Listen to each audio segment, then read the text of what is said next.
ಮಂಗಳೂರು ಮೀರ ಸುದ್ದಿ ಸಂಚಯಕ್ಕೆ ಸ್ವಾಗತ. ನಾನು ಅರ್ಚನಾ.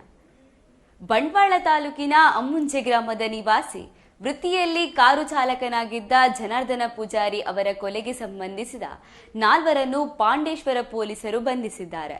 ಆರೋಪಿಗಳನ್ನು ತಿರುವನಂತಪುರದ ಪ್ರಶಾಂತ್, ವಿಟ್ಲದ ಶರತ್ವಿ, ಕುಶಾಲನಗರದ ಜಿಕೆ, ರವಿಕುಮಾರ್ ಯಾನೆ, ನಂದೀಶ್, ಕೊನಾಜೆಯ ವಿಜಯ ಎಂದು ಗುರುತಿಸಲಾಗಿದೆ.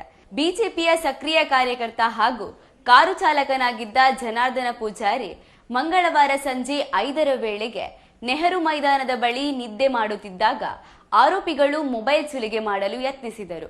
ಇದಕ್ಕೆ ಜನಾರ್ದನ ಪೂಜಾರಿ ಪ್ರತಿರೋಧ ತೋರಿಸಿದಾಗ ಆರೋಪಿಗಳ ಪೈಕಿ ಒಬ್ಬಾತ ಜನಾರ್ದನ ಪೂಜಾರಿಯ ಎದೆಗೆ ಕಾಲಿನಿಂದ ಒದ್ದ ಎನ್ನಲಾಗಿದೆ.